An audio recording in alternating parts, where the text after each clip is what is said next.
Hello दोस्तों, स्वागत है आप सभी का अपने यूट्यूब चैनल एजुकेशन योरसेल्फ पर। आज हम लोग यहाँ से आपको एक चैप्टर डिस्कस करने वाले हैं संज्ञानात्मक विकास के बारे में। तो आपके सामने ये देखिए जीन पियाजे जी दिख रहे होंगे, ठीक है। तो जीन पियाजे जो हैं इन्होंने क्या किया था, संज्ञानात्मक विकास इन्होंने दिया था।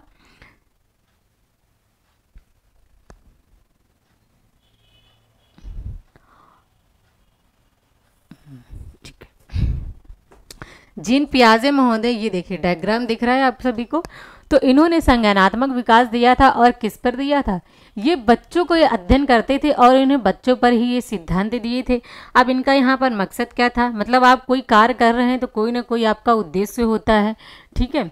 तो उद्देश्य इनका ये था कि जब ये सिद्धांत दे रहे थे बच्चों को, इन्होंने मतलब स्टेज के बारे में बताया, क्योंकि जो स्टेज थी वो अलग अलग होती है बच्चों में। आपने देखा है शैशवावस्था हो गया, बाल्यावस्था हो गया, किशोरावस्था हो गया, ठीक है, पौढ़ावस्था आ गया। तो ये जो स्टेज हैं आपकी चारों की चारों, ये कहीं ना कहीं क्या है, एज जो इनकी है सब में अलग अलग होती है। अब पियाजे जी ने बताया कि जब एज अलग होगी तो बच्चे क्या करता, जो क्रियाएं भी होंगी वो क्या होंगी, वो भी इसकी अलग अलग होंगी, ठीक है। क्या होंगी, जो क्रियाएं होंगी वो भी इसमें क्या होंगी, अलग अलग होंगी। मतलब जैसे जैसे बच्चे का डेवलपमेंट होता जाता है, वो परिपक्व होता जाता है, उसी प्रकार से उसकी जो एज बढ़ रही है और सीखने की जो प्रक्रिया है या फिर जो भी वो धारण कर रहा है वो और भी ज़्यादा यहाँ पर बढ़ता चला जाता है धीरे धीरे। तो आइए देख लेते हैं थोड़ा ये जीन पियाजे के बारे में। अगर इनकी जन्म की बात करें तो इनका जन्म कब हुआ था, 9 अगस्त 1896 में, ठीक है। और इनका जब 96 में हुआ था तब इन्होंने क्या किया था, और ये सबसे पहले एक ऐसे मनोवैज्ञानिक थे जिन्होंने नोबेल प्राइज़ भी आपका जीता हुआ था, ठीक है।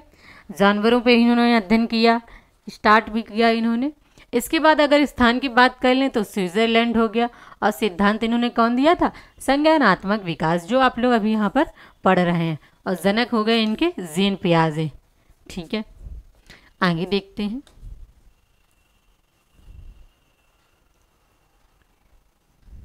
इन्होंने मतलब जो कुछ चीज़ें बताएं बालकों के बारे में या फिर बच्चों के बारे में, तो इन्होंने बताया कि जो बालक होते हैं वो कैसे होते हैं, वो नन्हे वैज्ञानिक भी बताया, उन्होंने खोजकर्ता भी बताया। और ये सब किस लिए, क्योंकि जो बालक होते हैं जितनी भी एक्टिविटी सीखते हैं धीरे धीरे ये अपनी एज के अकॉर्डिंग ही अपनी एक्टिविटी और भी ज़्यादा सीखने पर फोकस करते हैं। अगर बात कर लें बालकों में बुद्धि का विकास किस प्रकार होता है, बालकों में बुद्धि का विकास किस प्रकार होता है, यह जानने के लिए इन्होंने अपने कितने 3 बच्चे, मतलब इनके स्वयं के 3 बच्चे थे। इन्होंने सोचा कि बालकों में देखते हैं किस प्रकार से बुद्धि का विकास हो रहा है। तो ये जो कहीं और न जाकर के इनके 3 खुद के ही बच्चे थे, कहीं जाना भी नहीं पड़ेगा एक्सपेरिमेंट के लिए, ठीक है। तो इन्होंने अपने ही बच्चों को ले लिया और तीनों पर यहाँ पर एक्सपेरिमेंट में इन्होंने ये जानने की कोशिश करी कि जो बच्चा था यदि उसकी एज शैशवावस्था है, 2 से 4 साल है, 6 साल है, 8 साल है, तो बच्चा जो एक्टिविटी कर रहा है उसके अंदर क्या क्या चेंजमेंट और कौन सी एज में आ रहा है, ठीक है। तो अपनी खोज का विषय बनाया, किनको, 3 बच्चों को, मतलब अपने स्वयं के ही 3 बच्चों को इन्होंने खोज का विषय बनाया। बच्चे में अलग अलग आयु के अनुसार क्या होता है, मानसिक क्रियाओं में गहनता से अध्ययन करना। मतलब जब बच्चे होते हैं अपने ही माइंड का, मतलब जैसे उनकी एज बढ़ेगी उनके माइंड में जो एक्टिविटी करने की जो क्षमता है धीरे धीरे और तेजी होती जाएगी, ठीक है। जितनी भी क्रियाएं हैं क्या होंगी, अब हम लोग ही हैं क्या, जितना आज हम लोगों ने सीखा है क्या कल भी उतने ही सीखे हुए थे, ऐसा तो नहीं है। फिर नेक्स्ट देखिए, इन्होंने मनोवैज्ञानिक के साथ साथ दार्शनिक एवं जीव विज्ञान भी कहा जाता है। जीन पियाजे को और क्या कहा जाता है, मनोविज्ञान के साथ साथ इन्हें जीव विज्ञान भी कहा जाता है और दार्शनिक भी कहा जाता है। इन्हें फादर ऑफ चाइल्ड साइकोलॉजी माना जाता है, किसका, बाल विकास का इन्हें जनक भी माना जाता है। इन्होंने बताया कि बालक क्या होते हैं, सक्रिय खोजकर्ता होते हैं, मतलब स्वयं में ही ये क्या करते हैं, कोई भी ऐसा कार्य ये बच्चे कर रहे हैं, उनको जो चीज़ की ज़रूरत है तो किसी भी कार्य को ये करते रहेंगे, और इनको जो ज़रूरत होती धीरे धीरे, मतलब वो खुद से ही खुद की चीज़ों का यहाँ पर कि उनको क्या करना है, खेलना है या किसी कार्य को करना है, इसी तरीके से वो खुद ही बना लेते हैं। इसीलिए इन्हें क्या कहा गया है, सक्रियकर्ता, ठीक है।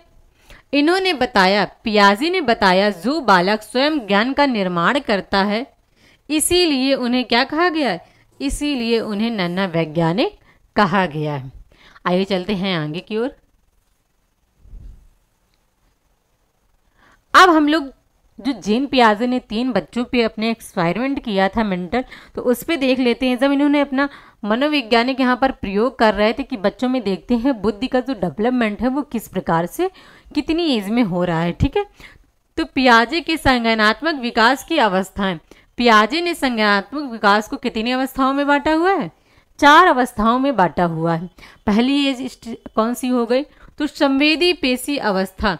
अगर संवेदी पेशी अवस्था की बात कर लें तो द सेंसरी मोटर स्टेज, तो ये कब से कब तक होती है, ये हमारी होती है बर्थ टू 2 ईयर्स, मतलब जन्म से लेकर के 2 साल तक की अगर बच्चा है तो कौन सी स्टेज में है, सेंसरी मोटर स्टेज में है। ठीक है, या फिर इसे संवेदी पेशी अवस्था भी कहेंगे।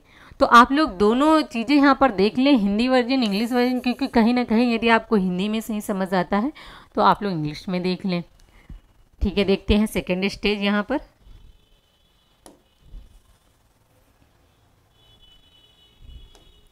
अब हम सेकेंड स्टेज की बात कर लें तो पूर्व संक्रियात्मक अवस्था, द प्रीपरेशन स्टेज। तो यहाँ प्री ऑपरेशन स्टेज जो आपकी है ये कब से कब तक है, 2 साल से 7 साल तक की। जब बच्चा हमारा क्या होता है, 2 साल से 7 वर्ष तक पहुँचता है, तो पियाजे ने एक स्टेज बताई, ये कौन सी है, पूर्व संक्रियात्मक अवस्था, the operational pre operational stage. इसकी अगर एज की बात कर लें तो बच्चा 2 से जब 7 ईयर का होगा कि बीच होगा तब ये अवस्था बच्चों में देखी जाएगी। फिर थर्ड स्टेज की बात कर लें तो मूर्त संक्रियात्मक अवस्था, ये कब से कब तक लगती है, ये जब बच्चा 7 साल से आपका 12 वर्ष तक का होता है तब ये इनकी स्टेज रहेगी पूर्व मूर्त संक्रियात्मक अवस्था, द कॉन्क्रीट ऑपरेशनल स्टेज। ठीक है, अगर इसकी एज की बात करें तो कितनी हो जाएगी, 7 से 11 वर्ष तक की। आगे देख लेते हैं जो कितनी आगे क्या बताया है इन्होंने चौथी स्टेज में। ये आगे आपकी चौथी स्टेज, औपचारिक अमूर्त अवस्था। अगर इसकी बात कर लें तो ये कब से कब तक चलती है, तो ये 12 से 15 साल तक की चलती है, द फॉर्मल ऑपरेशनल स्टेज। ठीक है, तो इसकी ईयर कितने ईयर तक चलते हैं, ये 12 से ये हो गई आपकी 15। ठीक है, 15 यहाँ पे। ठीक है, नेक्स्ट आगे देख लेते हैं इन अवस्थाओं में क्या क्या इन्होंने बताया है। तो जो हमारी पहली स्टेज है संवेदी पेशी अवस्था। ठीक है बच्चों, तो इसमें इन्होंने कुछ पॉइंट बताए हैं कि इस स्टेज में बच्चा क्या क्या यहाँ पर क्रियाएं सीख रहा है। तो बात करें संवेदी पेशी अवस्था की एज, आपको पहले भी बताइए 0 से 2 वर्ष। इसमें बालक इंद्रियों के माध्यम से ज्ञान प्राप्त करता है। क्या करता है, इसमें बालक इंद्रियों के माध्यम से ज्ञान प्राप्त करती हैं। अब यहाँ पर इंद्रियां कौन सी हो गई, हम लोगों ने देखा यहाँ पर जीभ हो गई। ठीक है, जीभ, नाक, कान, त्वचा और आंखें, ये हमारी क्या है, ये हमारी इंद्रियां हैं। मतलब ये जब बच्चा यहाँ पर 0 से 2 की एज में होगा तब बच्चा क्या करता है, इंद्रियों के माध्यम से ज्ञान प्राप्त करता है। आपने देखा है जब न्यू बेबी बॉर्न होगा तो ना तो वो बोल पा रहा है, ना खेल पा रहा है, ना ही वो सामने वाले की बात केवल क्या कर रहा है, कुल मिलाकर बहुत ज़्यादा न्यू बॉर्न बेबी होता है सो सुनता है, केवल वो अपनी जितनी भी उसकी आवश्यकताएं हैं वो क्या करता है, वो उन आवश्यकताओं को किससे पूरा कर रहा होता है, यह केवल अपने इंद्रियों के माध्यम से यहाँ पर पूरा कर रहा होता है। ये आपकी इंद्रियां होगी 5। ठीक है, इसके बाद में देख लेते हैं भूख लगने की स्थिति को बालक रूकर व्यक्त करता है। जैसा आपको बताया है कि इस अवस्था में बालक क्या है, आँख, नाक, कान जब इनसे कार्य कर रहा है, इन्हीं से ये क्या कर रहा है, सोच भी रहा है, थिंकिंग भी इन्हीं से कर रहा है, क्योंकि जब कार्य कर रहा है तो थिंकिंग भी इन्हीं से हो रही है। इसके बाद जिन वस्तुओं को प्रत्यक्ष देखते हैं, ठीक है, उनके लिए उसी का अस्तित्व होता है। बच्चा अगर अपनी माँ को देख रहा है तो बच्चे को ये मालूम है कि हमारे सामने हमारी माँ है, तो यही हमारे लिए सब कुछ है। मतलब उसका जो अस्तित्व है अपनी माँ का ही सामने है। अगर माँ हट जाएगी तो क्या होता है, तब उसको यही लगता है कि हमारी माँ शायद हमसे हमारे पास नहीं है या फिर हमसे दूर हो गई है। तभी बच्चे देखते हैं आप लोग कभी कभार बहुत जोर से रोने लगते हैं, यही रीज़न होता है। ठीक है, इस तरह से उस अवस्था में अनुकरण स्मृति और मानसिक निरूपण से भी क्या होते हैं, संबंधित होते हैं। आगे स्टेज देख लेते हैं। अब सेकंड की स्टेज की यहाँ पर बात करें तो पूर्व संक्रियात्मक अवस्था। कौन सी आगे बच्चों, पूर्व संक्रियात्मक अवस्था। एज इसकी बात कर लें तो 2 से यहाँ पर 7 साल तक की है। तो पहली जो है ये देखिए 2 भागों में बटी हुई है। ठीक है, तो पूर्व प्रयात्मक, ठीक है, तो ये होगी 2 से 4 वर्ष तक की। और आंध प्राग की बात कर लें तो 4 से यहाँ पर 7 वर्ष तक की हो जाएगी।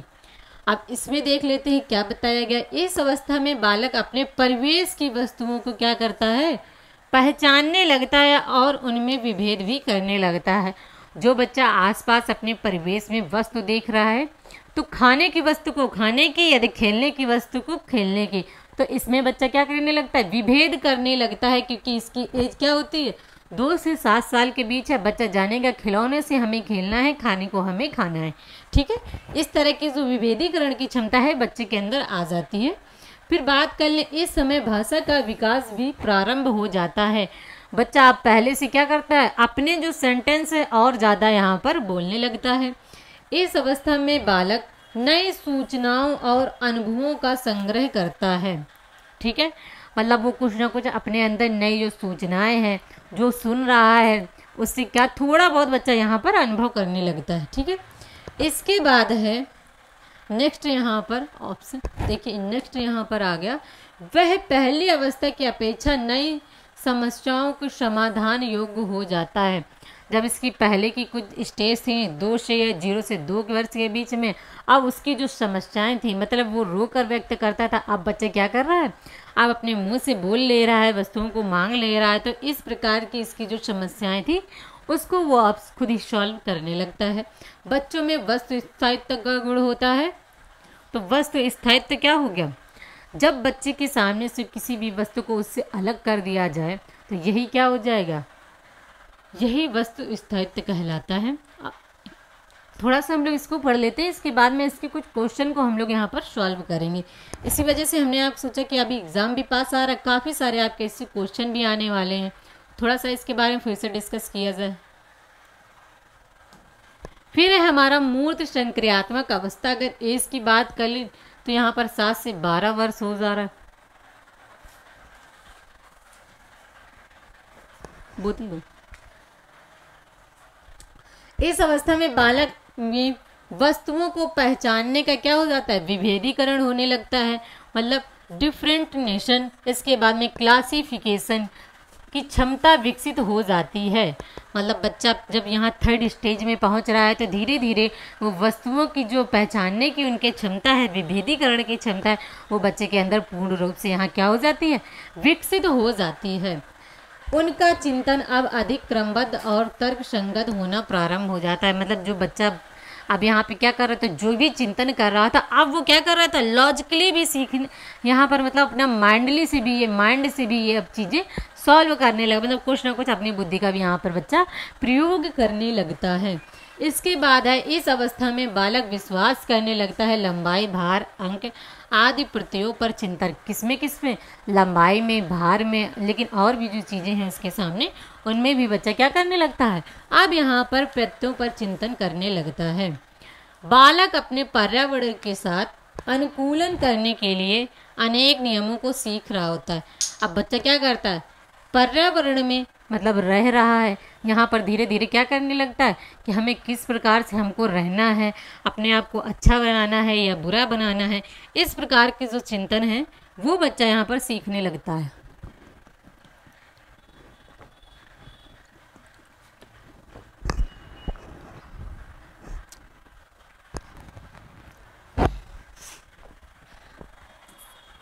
ठीक है, अनेक नियमों को ये क्या करता है बच्चा, धीरे धीरे यहाँ पर पूर्ण रूप से सीख लेता है। मतलब अपनी 3rd स्टेज तक जब बच्चा पहुँच रहा होता है तब सारी चीज़ों को बालक यहाँ पर सीख लेता है।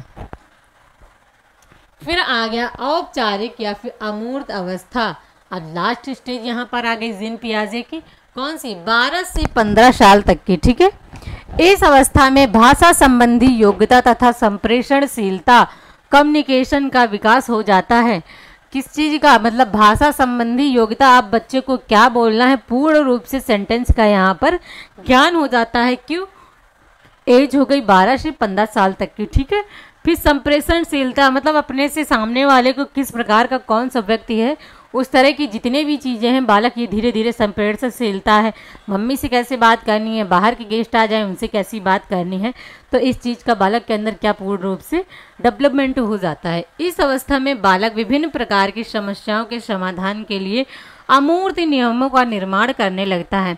मतलब बालक के अंदर ऐसी कुछ समस्याएं आ जाएंगी जिसमें बालक क्या करता है, अमूर्त नियमों का, जो बच्चा अपनी समस्याओं को देख भी नहीं पा रहा था सामने, अब उन समस्याओं को भी चिंतन करने लगा है कि हमें उन समस्याओं को धीरे धीरे क्या करना है, सॉल्व करना है। बालक में अच्छी तरह से सोचने, समस्या समाधान करने और निर्णय लेने की ये क्षमता का यहाँ पर अब पूर्ण रूप से विकास हो जाता है।